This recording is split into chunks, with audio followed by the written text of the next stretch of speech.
আমি সত্তর ঊর্ধ্ব শ্রী সমরেন্দ্র আপনাকে স্বাগত জানাই।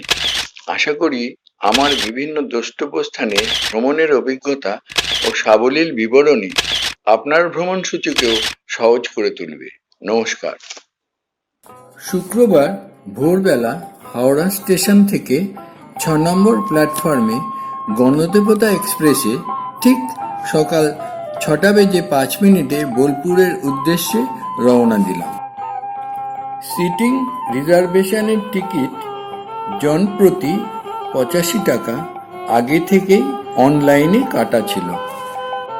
সকাল 8:45 নাগাদ বোলপুর স্টেশনে পৌঁছে বাইরে বেরিয়ে একটা টোটোতে চেপে 20 টাকা জনপ্রতি আগে থেকে ফোনে বুক করা হোটেল শান্তিনিকেতনে পৌঁছলাম।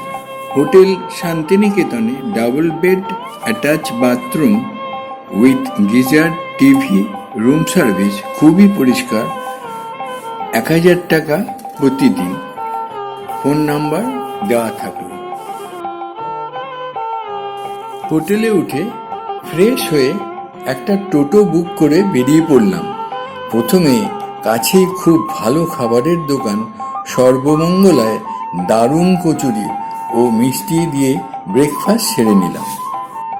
টোটো চালক সন্টু দাস, ফোন নাম্বার নিচে দেওয়া থাকলো।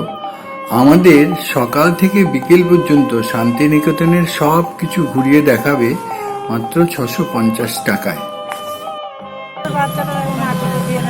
প্রথমে বিশ্বভারতী ক্যাম্পাস দিয়ে শুরু হলো। এই প্রথম বাড়িটা, এটা বাংলাদেশি গভর্নমেন্টের বাড়ি। 3 পাহাড় বট গাছ। রবীন্দ্রনাথ এই গাছের চারা এনে এখানে রোপণ করেন এবং পরে এই গাছের ছবি বর্ণপরিচয় বইয়ের প্রচ্ছদে ছাপা আছে।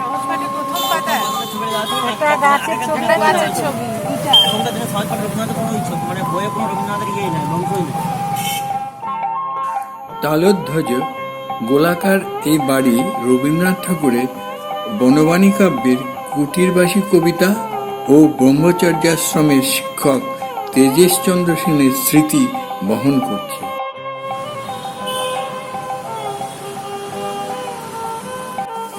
এটা বিশ্বভারতী অঙ্গন। ভেতরে বাড়ির নাম শান্তিনিকেতন। সামনেটা মন্দির এবং পেছনটা মসজিদের মতো। শুধু রবীন্দ্র ভবন মিউজিয়াম ছাড়া আর কোথাও ঢুকতে দেওয়া হয় না। পৌষ মেলা এই সামনের মাঠেই হতো। লোক সংখ্যা বেড়ে যাওয়ায় মেলাটা অন্য জায়গায় স্থানান্তরিত করা হয়েছে। এই জায়গাটার নাম ছাতিমতলা।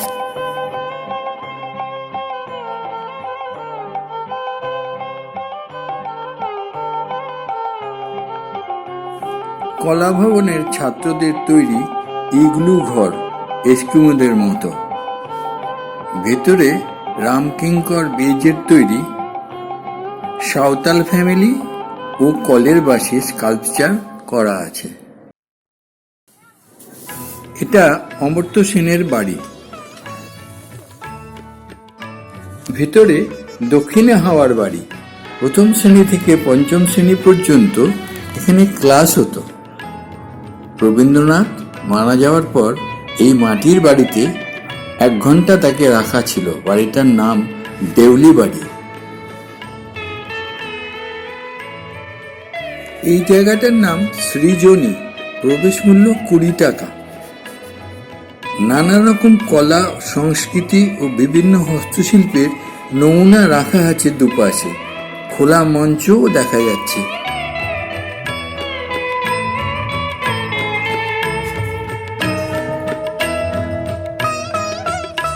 এটা পুতুল ঘর। এখানে নানান রকম হাতে বানানো পুতুল সাজিয়ে রাখা আছে।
লোকঘর।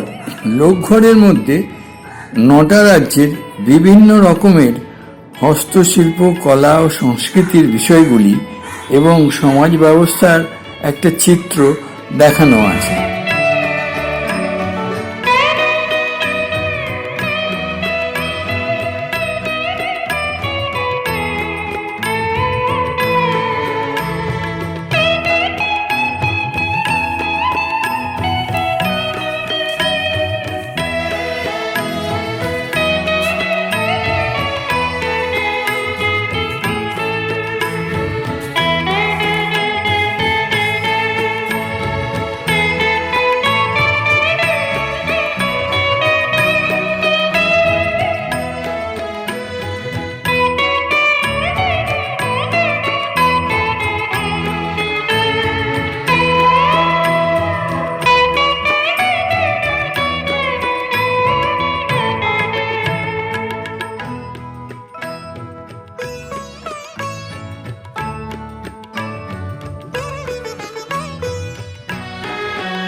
রাঢ় বাংলার শস্য বন্দনার একটি লৌকিক উৎসব হল টুসু। বাঁকুড়া, পুরুলিয়া, মেদিনীপুর, বর্ধমান প্রভৃতি জেলায় পৌষ মাসে টুসু উৎসব অনুষ্ঠিত হয়। টুসু পুজোয় কোনো মন্ত্র নেই, শুধু গানই এর মুখ্য অবলম্বন। অনেকটা দেখতে আমাদের মা লক্ষ্মীর মতো মূর্তি। এখানে সাঁওতাল বা অলচিকি ভাষায় গান ও নাচ করে ওখানকার মেয়েরা। তাদের সঙ্গে দর্শনার্থী সব বয়সের মেয়েদের নাচ করতে বলে, বিনিময়ে কিছু সামান্য যার যা খুশি সামনে বিছিয়ে রাখা কাপড়ে দিয়ে দেয়।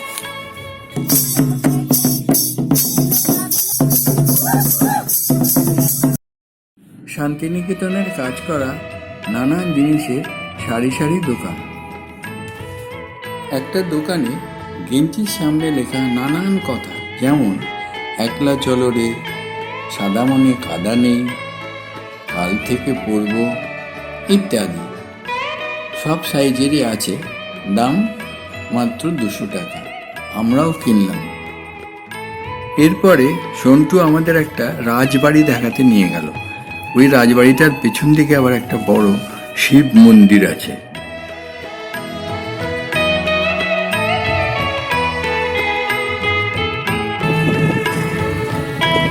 এরপরে আমাদের নিয়ে যাচ্ছে অমর কুটির।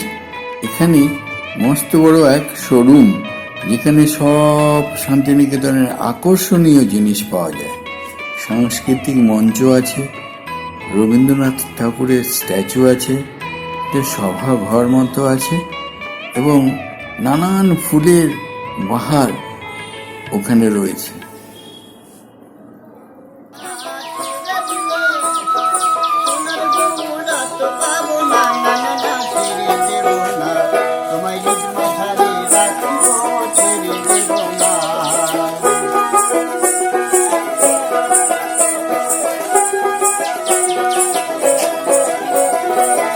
আমি রাজা বড়ি কুলি কুলি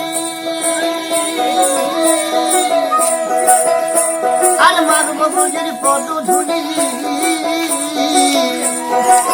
আমি রাজা বড়ি কুলি কুলি আর মারব বুঝি ওই পদ ধুলি। অমর কুটির থেকে বেরিয়ে এবার লাঞ্চ করতে যাব দুই কন্যা হেসেল ঘরে। এরা খাবার কাঁসার থালা, বাটি, গ্লাস, ঘটিতে সার্ভ করে থাকে।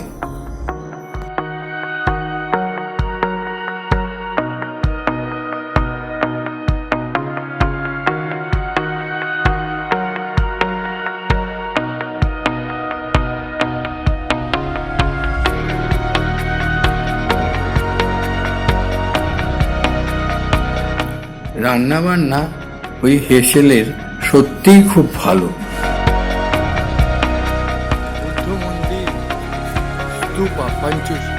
এরপর আমরা দেখতে গেলাম স্তূপা এবং বুদ্ধার স্ট্যাচু। এরপর গেলাম প্রকৃতি ভবন। ওর ভেতরে রয়েছে নানান রকম গাছের গুঁড়ি দিয়ে এবং গাছ কেটে বিভিন্ন বিভিন্ন মূর্তি, স্কাল্পচার ইত্যাদি। এবার এসে গেলাম সেই বিখ্যাত সোনাঝুরির হাটে। একদম গ্রামের পরিবেশে সব রকমের জিনিস মাটিতে চাদর পেতে বিক্রি হয়। একটা সাইকেলে দই, রাবড়ি এখানের একটা বিশেষ আকর্ষণীয় খাবার।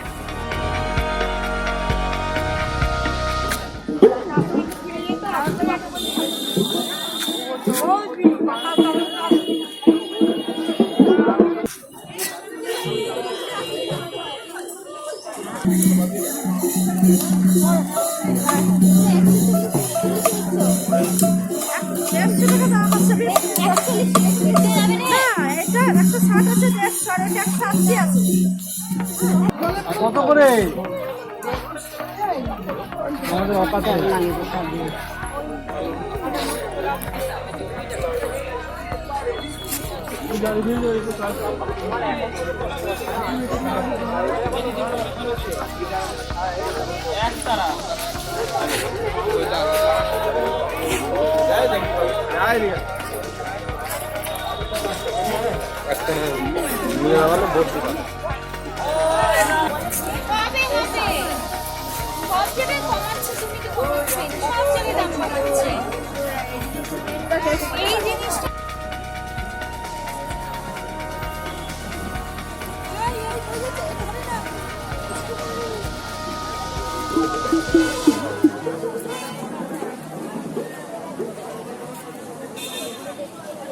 আজকের দিনে শেষ দ্রষ্টব্য জায়গা কবিতার সেই আমাদের ছোট নদী।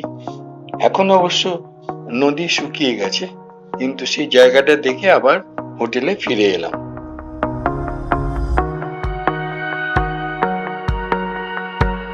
রাতেই লালুর এই লাল গাড়ি বুক করলাম। দুদিনে 4 সতীপীঠ দর্শন করিয়ে আমাদের প্রান্তিক স্টেশনে পৌঁছে দেবে মোট 4000 টাকা। শনিবার সকালে স্নান করে ব্রেকফাস্ট সেরে সকাল 9টায় বক্রেশ্বরের উদ্দেশ্যে রওনা দিলাম।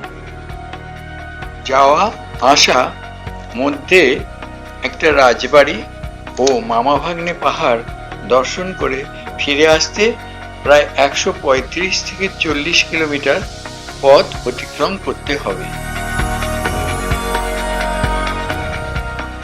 বক্রেশ্বরে 7টা কুণ্ড বা উষ্ণ প্রস্রবণ আছে। সবসময় এতে গরম জল থাকে এবং কোনো কোনোটায় জল ফুটতেও থাকে। এখানে সতী মায়ের 2 ভুরুর মধ্যের জায়গা বা ত্রিনয়নের জায়গা পড়েছিল বলা হয়। ফেরার পথে খুব বড় একটা শিব মন্দির পড়ে ঠিক মামা ভাগ্নে পাহাড়ের আগে। মামা ও ভাগ্নে 2 বড় বড় পাথর কিভাবে একটা ছোট্ট পাথরের উপর আছে সেটাই বিস্ময়।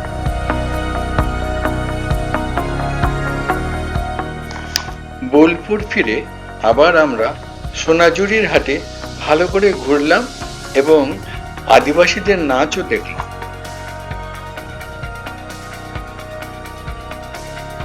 রবিবার সকালে হোটেলে চা ব্রেকফাস্ট সেরে স্নান করে লালুর গাড়িতে বেরিয়ে পড়লাম ঠিক 8:30টার সময়। লালুর ফোন নাম্বার নিচে দেওয়া থাকলো। লালু ছেলেটা খুব ভালো এবং সেবামূলক। বীরভূমে এসে যদি কোনো শরীর খারাপ বা অন্য কোনো অসুবিধা হয়, লালু তাদের বাড়ি ফিরে যাওয়া পর্যন্ত পাশে থাকে বা ব্যবস্থা করে। বোলপুর থেকে ৩৫ কিলোমিটার দূরে সাঁইথিয়ায় দেবী ফুল্লরা সতীপীঠ দর্শন করতে গেলাম। ওখানে সতী মায়ের নিম্ন ওষ্ঠ পড়েছিল, পরে সেটা স্বয়ংশিলায় পরিণত হয়।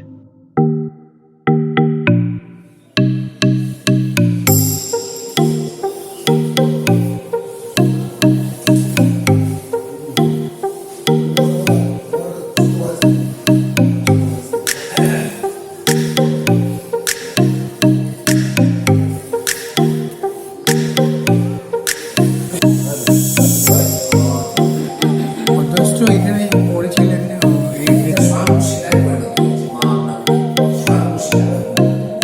নিজে থেকে হয়েছে।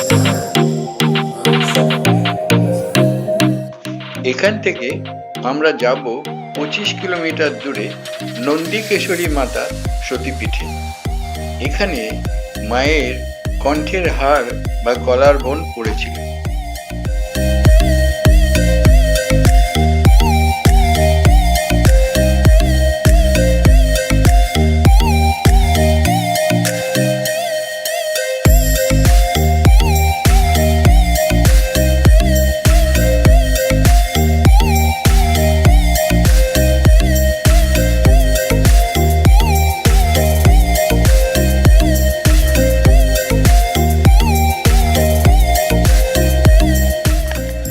চতুর্থ সতীপীঠ কঙ্কালীতলায় এবার আমরা যাচ্ছি।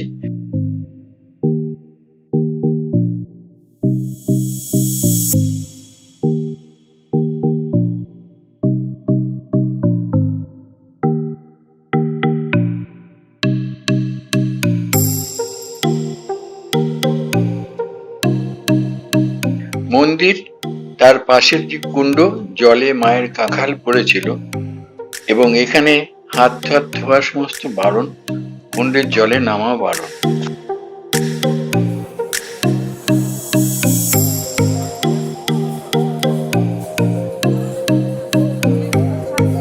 কঙ্কালীতলায় মন্দিরের ঠিক পাশেই কাঞ্চীশ্বর শিবের মন্দির।